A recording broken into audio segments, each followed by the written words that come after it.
Well, then we have time for just one more question. Let's talk a little bit about the presidential race. How can our various communities have an impact, do you think, on this race that's in front of us, the upcoming presidential race?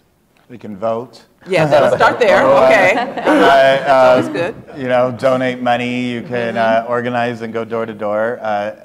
I can't remember an election, certainly in my lifetime, where I feel like the very soul of the country is at stake, and we have a very clear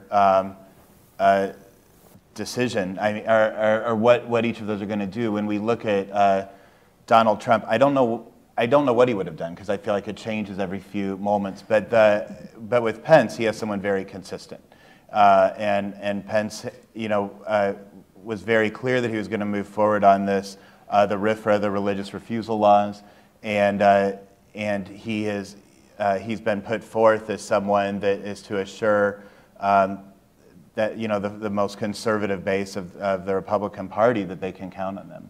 And on the other side, we've seen a commitment of the candidate and the administration, the Obama administration, to carry on the work, which is some of the biggest advances we've had. So it's we have quite a fascinating fight ahead of ourselves. Naomi, will your group, or have you done any polling or any kind of data collection around the LGBTQ community in the upcoming presidential race? We have not, and that's not really our area. I think more we have been looking at, you know, what are the effective messages, as Dale said. You know, particularly knowing that, you know, 70% of Americans support non-discrimination for LGBT people, and so, you know, that is 70% of all people, not 70% of Democrats. And so, you know, how do we let folks know, you know, that the values that they hold aren't being held by, you know, candidates, or are going to be directly attacked by candidates? And I think that that's where we can appeal to this soul of the nation. Like, what aspirationally do we hope for? And what do we care about in terms of individual people? And I think the ad that we're running, for example, really speaks to someone's humanity. And can you look one person in the eye and say that you actually don't deserve humanity? And I think that the more that we push on that, my hope is that people will vote their conscience. Okay. Tyrone? On the more wonky side, I think one thing that's really important is that we look at the transition, no matter what administration comes in, and making sure all the gains that we've been able to achieve over the last few years, we don't lose them, because a lot of them were administrative, and they can go away like that, and we can live in a completely different world as a community. So I think making sure that we keep those gains, but also make sure that things that we've been trying to do over the last few years, particularly on criminal justice, are seen by the next administration as LGBT issues, so that doesn't get lost.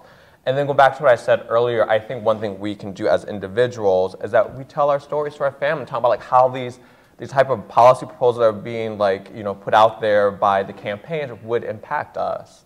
You know, that may mean having really scary conversations about some parts of our lives that we typically don't talk about, even though you may be out to your family. It may be talking about drug use, and maybe you were or currently are a sex worker, whatever it may be, that you're somehow involved in the system, that I think those type of stories really do influence how the people in our lives vote. And so I think that it's really important that we use these type of moments to kind of like share that. I have to say, this is one election that I do not look at primarily through an LGBT lens. I am worried about literally the whole world in this election.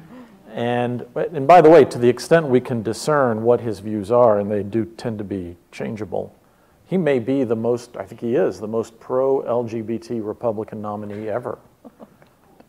That's admittedly a low bar. But he probably is. And it makes not a bit of difference to me, because I don't want a president who mocks a person with disabilities on television. I don't want a president who says that an entire group of people should be banned from the country because of their religion. I don't want a president who says we're going to build a wall that we're never going to build, and that would be a terrible mistake if we ever did build it. And on and on and on it goes. I literally think so much more is at stake in this election than LGBT rights that it's not even on the radar for me. There's so many other things that are